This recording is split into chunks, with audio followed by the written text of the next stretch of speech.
அந்த டஸ்கிட்டின் அது ஒரு ஸ்கின் அவ்வளோதான். நம்ம எப்படி பெர்ஃபார்ம் பண்ணுறோம், அந்த கதைக்களத்துக்கு நம்ம ஆப்டாக இருக்குமா அப்படின்றது தான் ரொம்ப இம்பார்ட்டன்ட். ஸோ அதுதான். நீ கேட்ட ஒவ்வொரு கேள்வியை செருப்பால் அடிச்ச மாதிரி இருந்துச்சுடா அப்படின்ற மாதிரி இருந்துச்சு உங்க பதில். அவங்களோட காம்பினேஷனில் ஒரு சீக்வன்ஸ் இருக்கும். ஸோ அவங்களே கொஞ்சம் திட்டுற மாதிரியான சீக்வன்ஸ் இருக்கும். ஓகே.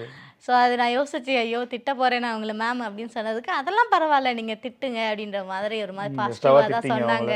இல்லை அப்படி இல்லை, ஓகே திட்டிட்டீங்களா சந்தோஷமா அப்படின்ற மாதிரி சொன்னாங்க. கட்டில் மூவி, ஏன்னா இது படம் பேர் ஸ்டார்டிங் கட்டில்னும் போதே அப்படின்ற மாதிரி நம்மளுக்கு யோசிக்க தோணுச்சு.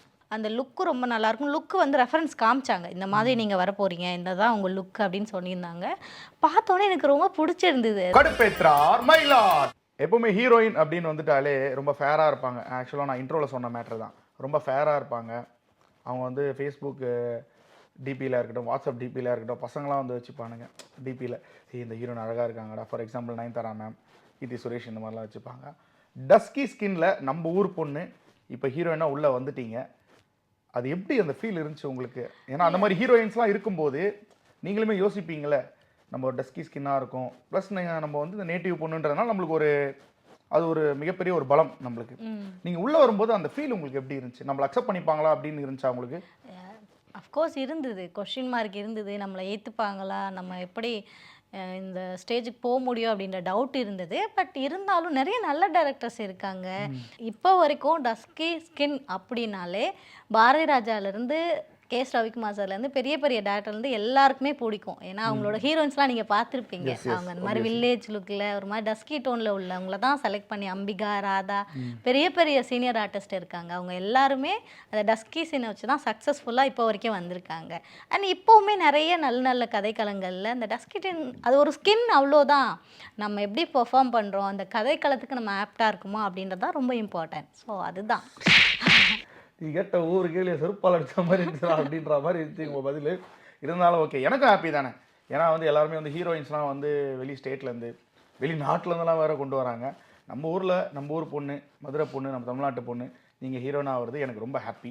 ஒரு கதைக்களத்துக்கு ஒரு மாதிரி டோன் தேவைப்படும். இப்போ என்ன வந்து ஃபாரின் ரிட்டர்ன்ஸ் அப்படி இந்த மாதிரி ஒரு ஃபாரின்லேருந்து வர பொண்ணு மாதிரி காமிச்சா அது கண்டிப்பாக சூட் ஆகாது.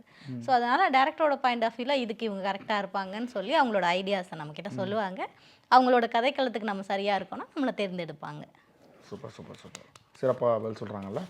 ஓகே, இப்போ நீங்கள் சொல்லுங்கள், வரலட்சுமி சரத்குமார் மேமோட வந்து அரசி மூவி பண்ணீங்க. ஆமாம். அந்த எக்ஸ்பீரியன்ஸ் உங்களுக்கு எப்படி இருந்துச்சு? எதனா ஒரு இடத்துல வந்து சூப்பராக பண்ணுறீங்க அப்படின்ற மேட்ரு ஏதாவது சொன்னாங்களா உங்ககிட்ட வந்து வரலட்சுமி சரத்குமார்? சொல்லியிருக்காங்க. ஏன்னா அதில் வந்து நீங்கள் போலீஸ் ரோல் வந்து பண்ணீங்க, நல்லா ஒரு போல்டான ஒரு கேரக்டர். ஆமாம். எப்படின்னா அது நான் த்ரோட் அவங்க கூட தான் ஒரு 20 days வரைக்கும் நாங்கள் ஒர்க் பண்ணோம். ரொம்ப நல்ல எக்ஸ்பீரியன்ஸ். அது வந்து ஃபீமேல் ஓரியன்ட் ஸ்கிரிப்ட் வேறு. ஸோ அவங்களும் ரொம்ப சூப்பராக பெர்ஃபார்ம் பண்ணியிருப்பாங்க. நான் பார்த்துட்டு ஐயோ சூப்பராக பண்ணுறாங்களே அப்படின்னு நானும் நினச்சது உண்டு. அண்ட் என்னையும் சொல்லியிருக்காங்க இந்த மாதிரி. அவங்களோட காம்பினேஷனில் ஒரு சீக்வன்ஸ் இருக்கும். ஸோ அவங்களே கொஞ்சம் திட்டுற மாதிரியான சீக்வன்ஸ் இருக்கும். ஸோ அது நான் யோசிச்சு ஐயோ திட்ட போகிறேன் நான் அவங்கள மேம் அப்படின்னு சொன்னதுக்கு அதெல்லாம் பரவாயில்ல நீங்கள் திட்டுங்க அப்படின்ற மாதிரி ஒரு மாதிரி பாசிட்டிவாக தான் சொன்னாங்க. இல்லை அப்படி இல்லை, ஓகே திட்டிட்டீங்களா சந்தோஷமா அப்படின்ற மாதிரி சொன்னாங்க. பட் அவங்க வந்து அதை ஸ்போர்ட்டிவாக எடுத்துக்கிட்டாங்க அண்டு நம்மளுக்கு ஸ்பேஸ் கொடுத்தாங்க அவங்க. Okay okay, super super super. டப்புன்னு பதில் சொல்கிறாங்க. நீங்கள் ஒரு ஃபார்மில் தான் இருக்காங்க போல இருக்கு. இப்போ ஒரு கொஸ்டின் வந்து முக்கியமான கொஸ்டின் நான் உங்கள்கிட்ட கேட்க போகிறேன். அது உங்களுக்குள்ளே இருக்குது, நான் அது கேள்விப்பட்டேன். பொன்னியின் செல்வனில் வந்து நீங்கள் நடிக்கிற மாதிரியான ஒரு விஷயங்கள் வந்து கேள்விப்பட்டேன். ஆமாம், அது உண்மையா?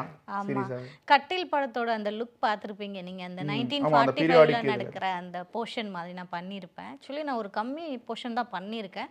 பட் இருந்தாலும் அந்த லுக்கு ரொம்ப நல்லா பேசப்பட்டுச்சு. நல்லா இருக்கு, ரொம்ப நல்லா இருக்கு.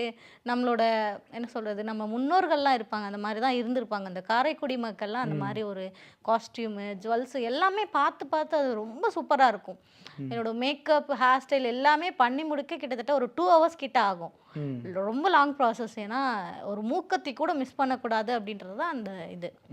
அதில் என்னோடய பேக்ரவுண்டில் இருக்கிறது அந்த எல்லாமே அந்த காலத்தில் இருக்கிற பொருட்கள் தான் இருக்கும். அந்த ஃபேன் ஆகட்டும், கட்டில் ஆகட்டும், அந்த போஸ்டர்ஸு, நிறைய விஷயங்கள் பார்த்து பார்த்து பார்த்து பண்ணாங்க. ஸோ அந்த லுக்கு, அந்த மேக்கப்புக்காகவே, அந்த லுக்குக்காகவே நான் அந்த படம் பண்ணேன். ரொம்ப கம்மி போர்ஷனாக இருந்தாலும் எனக்கு ரொம்ப பிடிச்சி பண்ண படம்னு சொல்லலாம். ஓகே, நீங்கள் பொன்னியின் செல்வனில் வந்து அந்த லுக்கை வச்சு தான் பொன்னியின் அந்த செல்வன் நீங்க லுக் நடிக்க வாய்ப்பு பார்த்துட்டு கிடைச்சது. கேட்டாங்கன்னு சொன்னாங்க. ஸோ டைரக்டர் கூட ஆடியோ லான்ச்ல சொல்லியிருப்பாங்க. பட் அதுக்கு கரெக்டான கம்யூனிகேஷன் இல்லாதனால அந்த ஓகே ஓகே மிஸ் பண்ணிட்டீங்க மணிரத்னம் சார். நம்ம ஊர் பொண்ணை மிஸ் பண்ணிட்டீங்க. சரி ஓகே. இப்போ இல்லைன்னா என்ன ஃபியூச்சரில் கண்டிப்பாக டைரக்ஷனில் நடிச்சிருங்க. கண்டிப்பா அதுக்காக வந்து நாங்கள் ஆல் தி பெஸ்ட் சொல்கிறோம். கண்டிப்பாக அந்த மாதிரி ஒரு வாய்ப்பு கிடைக்கும் நான் நம்பிக்கையோட காத்துட்டு இருக்கேன். கண்டிப்பாக உங்களுக்கும் கிடைக்கணும், உங்களுக்கும் எங்களுக்கும் கிடைக்கும். எல்லாருக்கும் கிடைக்கணும் வாய்ப்புகள். Okay okay super. கட்டில் மூவி, ஏன்னா இது படம் பேர் ஸ்டார்டிங் கட்டில்னும் போதே அப்படின்ற மாதிரி நம்மளுக்கு யோசிக்க தோணுச்சு. அது நீங்கள் எப்படி ப்ரொசீட் பண்ணீங்க? அந்த கதை களம் எப்படி இருந்துச்சு உங்களுக்கான? ஏன்னா அது நீங்கள் நடித்ததே வந்து கம்மி போர்ஷன்ஸ் தான், பட் ஆனால் அது வந்து ஒரு பேசும் பொருளாக தான் இருந்துச்சு. நல்ல ஒரு டாக்கட்டிவாக எப்படி சொல்கிறது, அந்த உங்களோட சீக்வன்ஸ் மட்டுமே வந்து நல்லா பேசுகிற மாதிரியான ஒரு விஷயங்கள் தான். அது எப்படி நீங்கள் வந்து ஒத்துக்கிட்டீங்க? ஏன்னா இப்போ ஹீரோயினாக கமிட் ஆகுறீங்க, சின்ன போர்ஷன்றாங்க, எப்படி நீங்கள் வந்து கமிட் ஆனீங்க? இல்லை, எனக்கு சொன்னபோதே சொன்னாங்க இந்த மாதிரி சாங்கில் நீங்கள் வருவீங்க, உங்களோட போர்ஷன் ரொம்ப நல்லா இருக்கும், அந்த லுக்கு ரொம்ப நல்லாயிருக்கும். லுக்கு வந்து ரெஃபரன்ஸ் காமிச்சாங்க, இந்த மாதிரி நீங்கள் வர போகிறீங்க, இந்த தான் உங்கள் லுக் அப்படின்னு சொல்லியிருந்தாங்க. பார்த்தோன்னே எனக்கு ரொம்ப பிடிச்சிருந்தது அது. சார் இது எப்படி சார் அது எனக்கு சூட் ஆகுமா அப்படின்ற மாதிரி கேட்டேன். இல்லை ரொம்ப ஃபோட்டோ ஷூட் டெஸ்ட் ஷூட்லாம் பண்ணி பார்த்தோம், ரொம்ப நல்லா சூட் ஆச்சு. டேரக்டர் ரொம்ப ஹாப்பி. அப்போ சொன்னாங்க நீங்கள் பார்த்தீங்களா நான் சொன்னேன் நீங்கள் சரியாக வருவீங்க அப்படின்னு சொல்லிட்டு அந்த மாதிரி கரெக்டாக இருந்துச்சு. அந்த லுக் எல்லாமே டெஸ்ட் பண்ணாங்க, லுக் டெஸ்ட் எல்லாமே. அது என்னன்னா எனக்கு ரொம்ப டிஃப்ரெண்ட்டாக இருக்குது. நம்ம அந்த மாதிரி பண்ணல. வில்லேஜ்னா அஸ்யூஷுவல் சாரீ, ஹாஃப் சாரீ அந்த மாதிரி பண்ணியிருக்கோம். அண்ட் அந்த லுக்கும் ரொம்ப எனக்கு பிடிச்சி பண்ணேன். அதில் இருக்கிற ஒரு விஷயமும் ரொம்ப சூப்பராக இருந்துச்சு. ஒரு நல்ல எக்ஸ்பீரியன்ஸ்னு சொல்லலாம் அந்த படம். Super super super. உங்களோட அப்கமிங் மூவிஸ்லாம் என்னென்ன அப்படின்றது நம்ம மக்களுக்கு ஷேர் பண்ணுங்கள். என்னோட அப்கமிங் மூவிஸ் ஒரு 3 மூவிஸ் அடுத்தடுத்து ரிலீஸ்க்கான ப்ராசஸில் இருக்குது. சூப்பர். ஸோ அது ஐ திங்க் டிசம்பர் வாய்ப்பு இல்லை, ஜனவரியில் தான் ரிலீஸ் ஆகும், நெக்ஸ்ட் இயர் தான் ரிலீஸ் ஆக போகுது. திரள், முனியாண்டி முனிப்பாய்ச்சல், அஃப்கோர்ஸ் நம்ம நடித்த அரசி படம் எல்லாமே அடுத்தடுத்து ரிலீஸ் இருக்குது. அண்ட் பெரிய படங்கள் 2 படம் கமிட் அதெல்லாம் சொல்ல மாட்டேன்ட்டீங்களா? அப்புறம் நான் மறுபடியும் அதை தான் சொல்லுவேன். உங்ககிட்ட சொல்லாமல் யார்கிட்ட சொல்லுவேன்? கண்டிப்பாக சொல்லுவேன். எங்கள் ஷோலாம் முடிச்சுட்டு போய் அங்கே அஃபிஷியல் அனௌன்ஸ்மெண்ட் உடனே ஃபோன் பண்ணி சொல்லுவீங்க. நீங்கள் ஒரு பெரிய படம் கமிட் ஆயிருங்க, கம்பெனி சைட்லேருந்து ஓப்பன் அனௌன்ஸ்மெண்ட் வராமல் சொல்லுவீங்களா? ஆமாம், சொன்னால் அது வேறு பிரச்சனையாகும். அதனால தான் ஸோ அவங்க அனௌன்ஸ் பண்ணி நம்ம சொல்லும்போது இன்னும் நமக்கு ப்ரௌடாக இருக்கும். அண்ட் நம்மளுக்கான ஓகே ஹாப்பியான மூமெண்ட் அப்படின்னு ஷேர் பண்ணலாம். இப்போ நம்ம சொல்லிட்டோன்னா நல்லா இருக்காதுல்ல, டீம் கிட்ட டிஸ்கஸ் பண்ணாமல் சொல்லக்கூடாது. கண்டிப்பாக பிஸியாக தான் நடிச்சிட்ருக்கேன், நிறைய ஆட் ஃபிலிம்ஸ் பண்ணிகிட்ருக்கேன், வெப் சீரிஸ் பண்ணிகிட்டு இருக்கேன்.